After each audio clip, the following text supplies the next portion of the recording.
everyone, it's Jade. I'm here with Shea P of CurvesandConfidence.com, who was recently featured on the cover of the Miami Times. Can you explain to us exactly how you were able to be featured on front of the newspaper? My blogger friend Ashley actually met the writer at a mentoring program that she goes to. And she was doing a story on bloggers and how they make profits.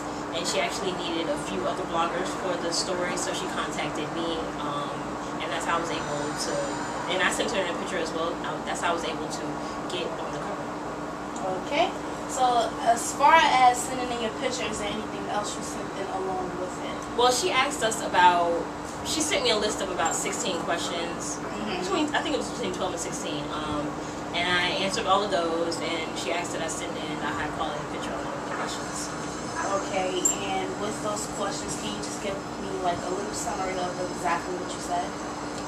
Basically, it was about how bloggers now they're making profits off something that they love. Usually, people when they start blogging, it's like a hobby. Like my blog is a hobby right now.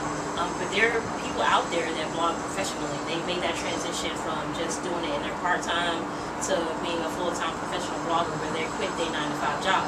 So if you do it right and you're dedicated to it, you know, you can make a lot of money off of it. So the article really went into depth of how, you know, times are changing and how bloggers really are the new entrepreneurs. So do you see yourself within like the next 5 years doing your blog as your everyday job, or will it still be a hobby? I thought about it. I'm 2 years into it now, so that would make me, that would be 7 years. I've thought about it. I toss it around back and forth, but there's things in my life that I want to do as far as professionally. Like I want to go to school to get my master's degree in business administration, so I can become a part-time professor. So I'm not really sure how blogging would fit into that, because right now that's my ultimate goal. But if it does happen and it works out that way, I'm not going to be turning down any money. Okay, so can you explain to me exactly how you've decided upon the name Curves and Confidence for your blog?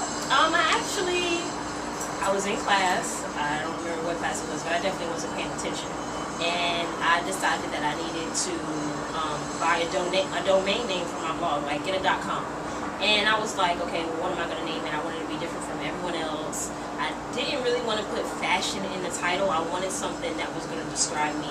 So I just kind of sat there, and you know, back in elementary school they tell you to brainstorm, you had to bubble, and then you draw the little lines, and you just write words, and I was just writing words that describe me.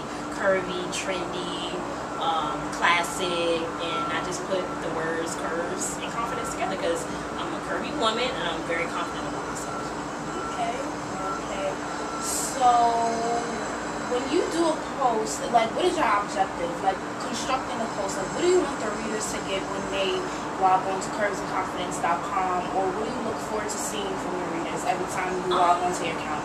I want them to know that just because you're not the typical straight-sized woman, I want them to know that you can still be stylish and trendy. You don't have to, it always seems like, to me, when you go online or on TV, there's this persona of what a curvy woman is. She's that, you know, big booty girl on the cover of King magazine, or Smooth, or she's in a music video. But that's not me. You know, I'm professional. I carry myself as a lady, and I just want to be an inspiration to other curvy women to let them know that, you know, you can still be trendy and stylish, even though you're not the typical straight up and down, you know, woman. Okay.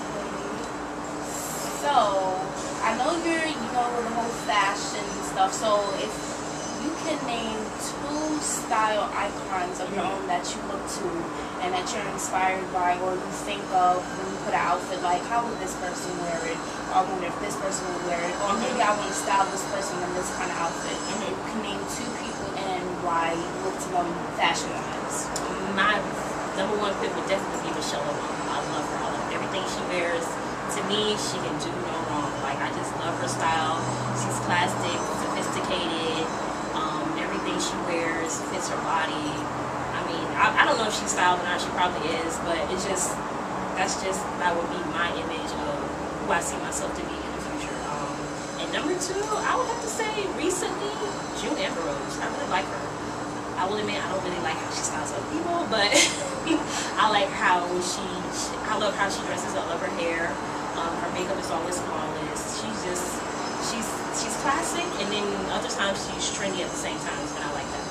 Okay, so I would like for you to finish this sentence for me, and the sentence is fashion is to me, or fashion to me is. Fashion to me is, wow. Fashion to me is, that's hard. Fashion to me is, I don't even know how I would finish that. I don't consider myself a fashion person. Like, I'm not really into labels. You read my blog, so you know a lot of stuff comes from Target. Fashion to me is anything you want it to be. Okay, one more thing. For those who are interested in starting a blog, whether it's music, whether it's fashion, whether it's politics, what kind of pointers would you give them in order to run a successful blog?